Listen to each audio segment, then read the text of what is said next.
F'dan il-programm jidhru xi prodotti kummerċjali.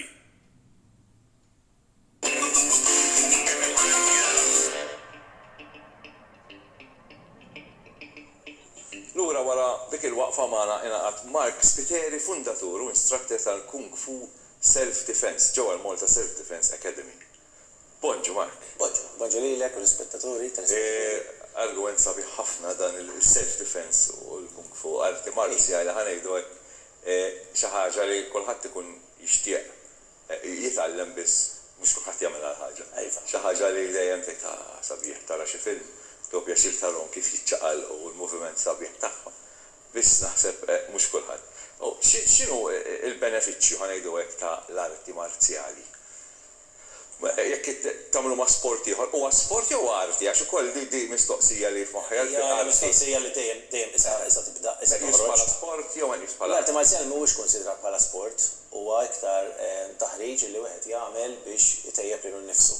Ġifieri jiena nara li jekk immorru fuq benefiċċji, l-ewwel benefiċċju huwa ejja ngħidu l-maġġor parti ta' nies jingħaqdu f'arti marzjali u li mhu l-klabb biex jitgħallem jiddefendi ruħu naħseb. Però mbagħad hemm ovvjament benefiċċji oħrajn. Fiżikament li ssir iktar b'saħħtek, iktar fit, iktar flessibbli, iżid fil-speed tiegħek kif tiċċaqlaq, titlef forsi peace, issir iktar core, iżid muskoli. U mbagħad hemm il-benefiċċji forsi dawk iktar li tirrilaxja, tkun iktar rilassat, iktar konfidenti fik innifsek, u di anke narawha fit-tfal. Forsi nitkellmu fuq bullying u affarijiet hekk. Ġifieri il-benefiċċju ma varji tista' tgħid. U hemmhekk fejn tidħol l-arti marzjali forsi l-parti tradizzjonali, fejn għandek anke forsi jiġi li l-ispettaturi raw il-yin yang, fejn għandek il-parti interna, fejn tirranġa u timmeljora il-karattru tiegħek, u l-parti fiżika, fejn ovvjament ħadd titgħallem tiddefendi ruħek, tagħmel il-punches, kicks, but it's not just about that, li tagħti daqqa ta' punching bag u tajt, tifhimni. Sabiħ il-fatt li fiha ħafna aktar mill-ewwel impressjoni hija toqgħod tiġġieled. Dik hija l-ewwel parti li wieħed jara hemm ħafna aktar benefiċċji fiha għax kif qed inti tkun tejf miegħek innifsek taf kif titratta karattru jitjieblek u wkoll hemm ċertu dixxilpina nara jien f'daw it-tip ta' arti li tkun iddixxiplinat. Anke l-mod kif nagħlem jien li nitkellmu fuq il-klabb tagħna, id-dixxilpina hija parti importanti. Ma jfissirx li nimxu b'mod militari sewwa, però li tidħol sellimt l-istudenti l-oħra, sellimt l-instructor, hemm ċertu etikett illi finalment wieħed jieħdu wkoll fil-ħajja tiegħu. ċertu rispett li wara kollox huwa importanti fil-ħajja tagħna ta' kuljum, ġifieri fix-xogħol, mal-familja, mal-ħbieb. U dan mbagħad ovvjament jiġi fl-opinjoni tiegħi llum jiena ġenitur, importanti wkoll anke tfal. Ġifieri li tfal jinkitbu fi klabb tal-arti marzjali hemm daw il-benefiċċji apparti mill-fatt li bniedem jiddefendi ruħu kif għadna qabel.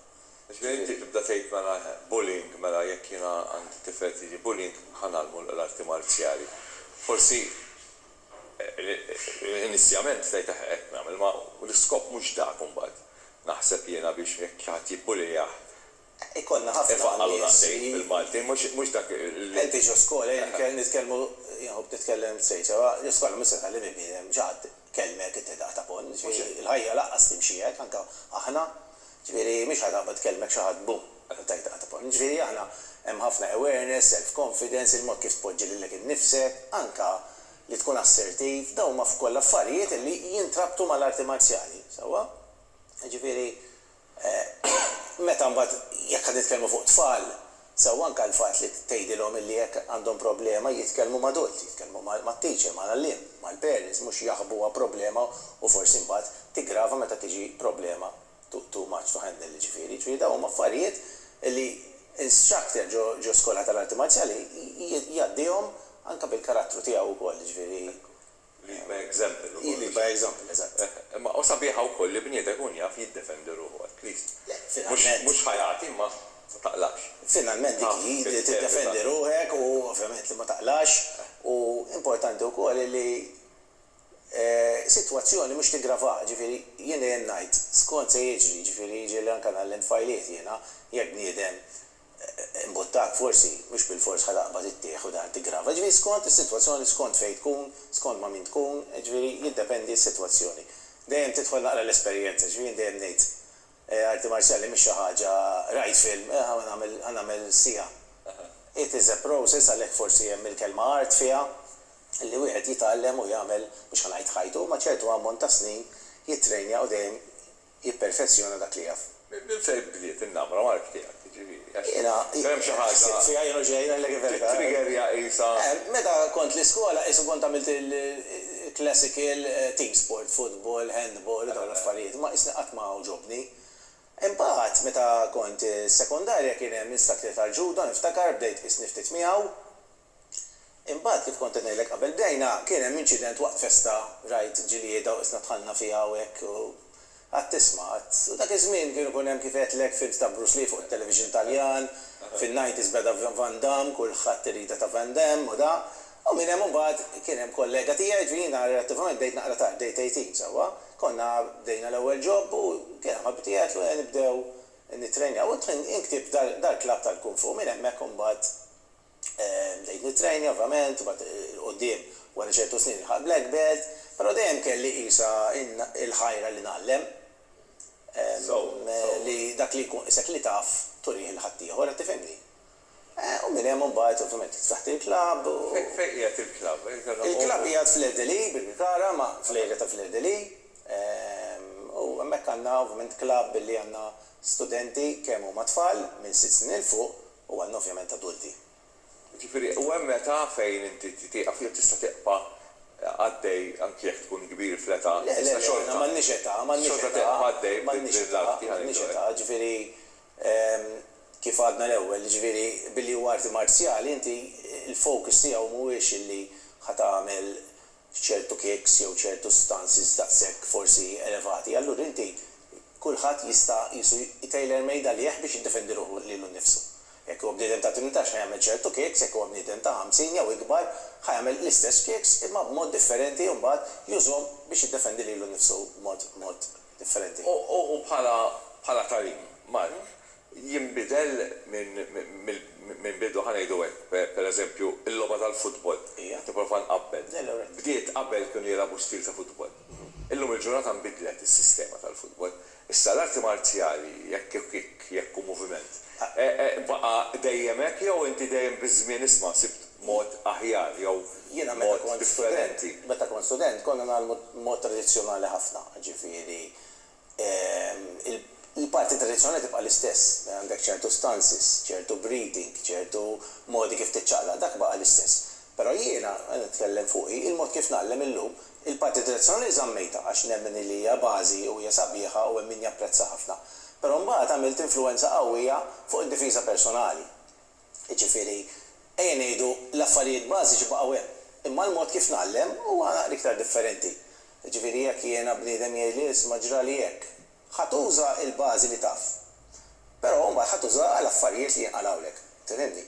Biex nagħti eżempju, tal-aħħar għal ġrajiet li ġraw Malta riċentement, huwa kien hemm ħafna tfajliet li ġew jiġu jistaqsu għal martial arts, jistaqsu għad difiża personali. Ġifieri anke jekk ħajjiġu għal ftit żmien, ħajjiġu għal 3 xhur biex jiddefendu ruhom. Ħaturihom il-bażi, però mbagħad ħadbiddel naqra t-tagħlim għalli forsi jridu jilħqu huma. Jekk pereżempju ġew għal ftit żmien. So, importanti jiena nemmen li ma' żminijiet tkun kapaċi tbiddel, però il-foundation tibqa' l-istess. Mbagħad meta tiqisek it-taċċ tiegħek ħanejdu ta' talim. U kif qed int skont l-iskop għax jekk ġiet tfajla forsi mhux hekk tfajla ġuvni ta' ma tfajla timxi waħedha bil-lejl biex tmur id-dar. U hemm xi ħadd timxi wara qed tinkwieta. Tgħid mela isma' di għandha bżonn tkun taf daw l-erba' move iktar importanti. Biex nagħmlu faċli il-flashy kicks li naraw fil-film dawk jeżistu.